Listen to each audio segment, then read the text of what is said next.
Hello, my name is Ben. And my name is Josh. And welcome back to FPL Graduates.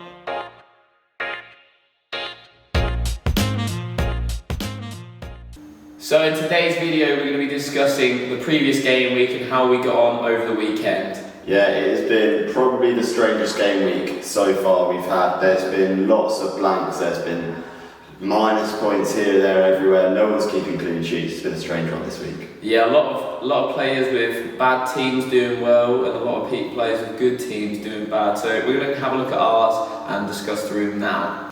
Okay, so let's start off with my team.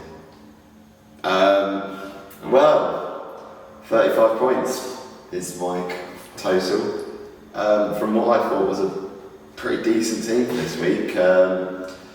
Got robbed of a clean sheet from Eric Dyer, 2-pointer. And the player who got me the most points this week was Alex McCarthy in goal with a 6-pointer. So it's been a really bad week. I took the -4 hit to get Reece James in because I thought Chelsea would get attacking returns of him, and 1 point and 3 goals conceded. So in those sort of terms, concerning. Trent got me an attacking return to save the game week. Salah got me an assist, which somewhat saved my game week. Other than that, no returns across the board. An absolute shocker of a week for me, and I'm sure many other FPL managers, because the average is only 43 this week. So it's been an absolute stinker on my part, and we just got to chin up and go again and try not to knee-jerk into any decisions. I'm going to try and bank my transfer this week. As crazy as it sounds, as bad a week as I've had, I'm going to bank the transfer, wait to get 2 free transfers, gives my team a bit more mobility going into the next few weeks. Yeah, no, it was not a good week for you. I had a slightly better week. I got 49 points, the average being 43, which I'll happily take. The main source of my points was Bruno Fernandes getting an assist and a goal against Brighton with 12 points. Had Mo Salah captain, who got 10 points with the 1 assist. Trent got a 7, McCarthy got a 6, and the rest was all 2s. A lot of blanks. I've got a stole of a lot of points this week. So obviously Eric Dyer, as you mentioned, we both have him. He should have really got a clean sheet this week. Obviously gave away the penalty in the 90 whatever minute. Chris Basham as well, they conceded late on to Leeds, I think in the 89th minute, which again is kind of annoying. Charlie Taylor got a 2-pointer as Burnley did not win either this week. De Bruyne didn't look very good against Leicester either. I think you captained him, didn't you? Yeah, I captained De Bruyne based on the fact that he was going to play a bit more attacking, maybe because Jesus was out. But obviously that backfired. Guardiola got his tactics wrong that game. Yeah. But what we see with Manchester City teams is they'll take a defeat and they'll go ahead the next 2 game weeks and just smash the team. So hopefully we'll see a reaction like that. Hopefully, yeah. So, and then obviously up front I had Werner and Mitrovic. Werner again was stupidly unlucky not to score. He hit the bar against West Brom. Chelsea looked really poor. I did warn Ben beforehand when he got Reece James in for the hit as well, saying that Chelsea defence isn't all that. But I'm gonna still defend my -4 purely on the fact that 3-0 down, Reece James was still in bonus points. Yeah. Everything goes through that boy, and any chance that they create, it's going through Reece James. So I can see this investment paying out over the next few weeks. Maybe I had a little foresight on the fact that West Brom, no one knew that they were going to come out and score 3 like that. So maybe over the next few game weeks, he will start to rebound. Yeah, definitely attacking returns wise. I just think defensively, even since last season, like Chelsea defensively have not been strong whatsoever, and they still don't look very strong at all. Obviously, they've got Mendy coming in goal, but does anyone really know him? Obviously, away from home, since Frank Lampard has taken charge, no team has conceded more away goals than Chelsea, but his attacking return, he just looks so good attacking. He could have got an assist to Werner as well. That was when he hit the bar, so he was unlucky. Mitrovic 2-pointer. I thought he might have got something against Villa, but Villa are looking very good to start the season. Obviously faced 10-man Sheffield United and then Fulham. Not too hard fixtures, but they get 2 clean sheets, so it's good returns from them.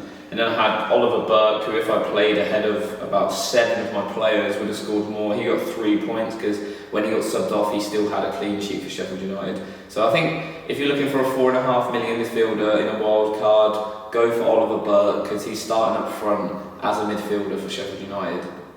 Right, so let's look on to the next game week. We've got to write off this game week 3, haven't we? Like, it was terrible, horrendous.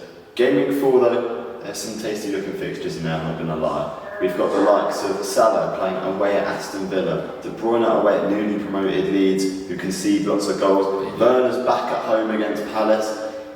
Wolves even could have a great fixture as well at home to Fulham. Yeah, if you've got a Wolves asset like the likes of Jimenez or whoever they've got in attack, I would strongly suggest captaining them. I think there's 7 players who have received double-digit returns against Fulham already this season in 3 games, which is just crazy. So if I had Jimenez, he'd be my captain this week. Yeah, the only thing you've got to be careful of is obviously last week Wolves looked so poor against West Ham. That's something you've got to be wary of. But do we think it's one-off potentially? Yeah, I think so. I think Wolves, yeah, they didn't look great, but I think people are underestimating this West Ham side. Yeah, they were in a bit of disarray off the pitch, but their performances on the pitch have been very good and have looked like the performances of the back end of last season. So I think the likes of Jarrod Bowen in that West Ham team, they've got a lot of good players, West Ham. So I don't think they're as sure to go down as many people are thinking they are. So yeah, Wolves for me, I think they'll come back with a win against Fulham. Fulham defensively are terrible. I think Scott Parker will be the first manager to get sacked next year. This year. It's surprising that Fulham even gave him that 3-year contract at the back end of last season.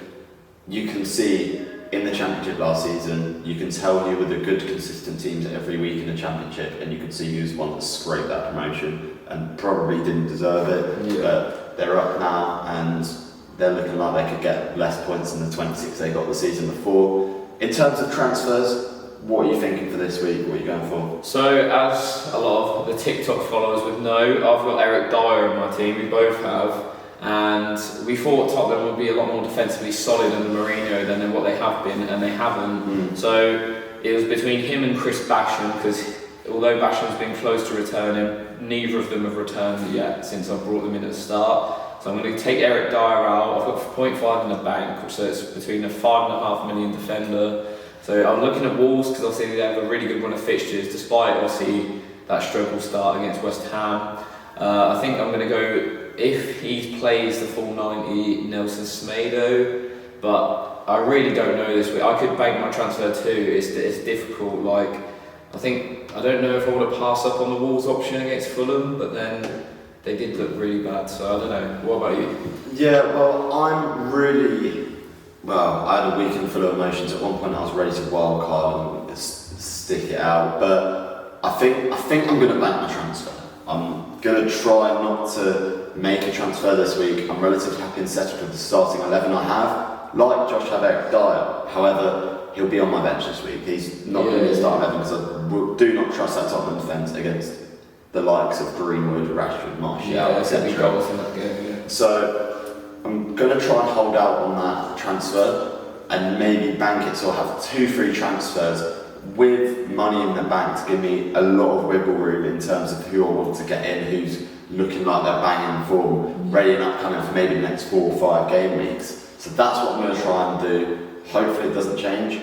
Probably will, but yeah, that's the plan.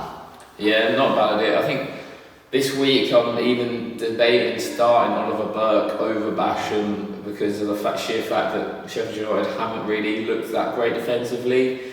Although they've only conceded a couple of goals really, I think that having the option going forward is probably the better option right now. Yeah. So moving on to the last segment of this video, we're going to talk about our captaincy options. Who are you going to captain this week? Obviously, we're still quite raw after last game week. We're recording this on the Tuesday. Yeah. I believe it should be coming out. Yeah, it'll be out tonight. On the Tuesday.